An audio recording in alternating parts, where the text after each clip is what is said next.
Je vous avais déjà mentionné qu'en hiver on peut s'attendre à des visiteurs zélés venus du nord. Le bruant hudsonien est l'un de ceux que l'on peut apercevoir à nos latitudes en saison froide. Comme son nom l'indique, il niche dans la portion nordique du Canada, notamment autour de la baie d'Hudson, et en Alaska. Cet oiseau s'agite dans nos parages à la fin de l'automne et son départ se fera graduellement au fur et à mesure que le temps doux reviendra. En effet, en provenance des territoires nordiques, ce bruant hudsonien migre vers le sud du Québec, de l'Ontario, et le nord des États-Unis. Il est observé chaque hiver dans plusieurs de nos régions, dont celle de la vallée du Richelieu.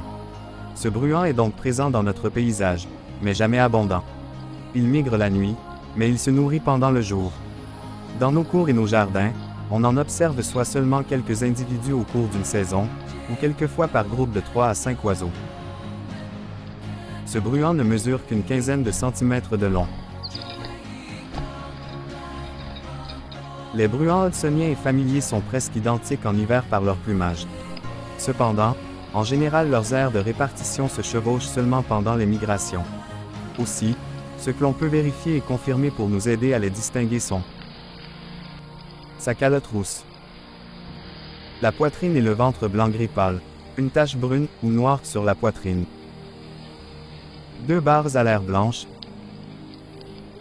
le bec bicolore, noir au-dessus, jaune en dessous, ce qui le distingue des autres bruants. Le brun qui s'étend devant l'épaule de ce bruant, ses flancs teintés de beige, couleur qui est d'un roux plus prononcé en période nuptiale. Le dos strié de brun et de roux. Et les plumes foncées de la longue queue qui sont lisérées de blanc à gris pâle. Ses yeux, ses pattes et ses doigts de couleur très foncée, presque noire. La durée de vie d'un bruant hudsonien est d'environ 10 ans. À noter que les deux sexes sont de plumage identique. Plutôt silencieux en hiver, il émet un tilouis musical. Son cri en cas de danger est un petit « psit ». Sinon, son chant est un agréable gazouillis aigu décroissant au cours du temps et devenant une espèce de bourdonnement près de la fin.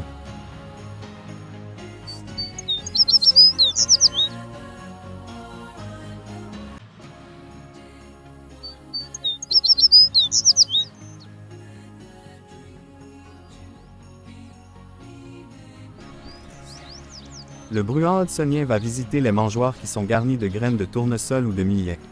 Il s'active le plus souvent au sol, grattant la neige sous ses stations d'alimentation. Dans les champs et les endroits buissonneux, il consomme des graines accrochées aux arbustes et aux graminées. Son aspect brunâtre parmi les herbages jaunâtres et beiges fait en sorte qu'il peut passer inaperçu aux yeux de la plupart des observateurs de la nature. Selon les biologistes, les femelles hivernent davantage au sud. Les mâles se déplaceraient moins loin en raison du fait qu'ils doivent retourner en territoire nordique pour conquérir un territoire en vue de séduire les femelles, lesquelles arriveront généralement une quinzaine de jours plus tard.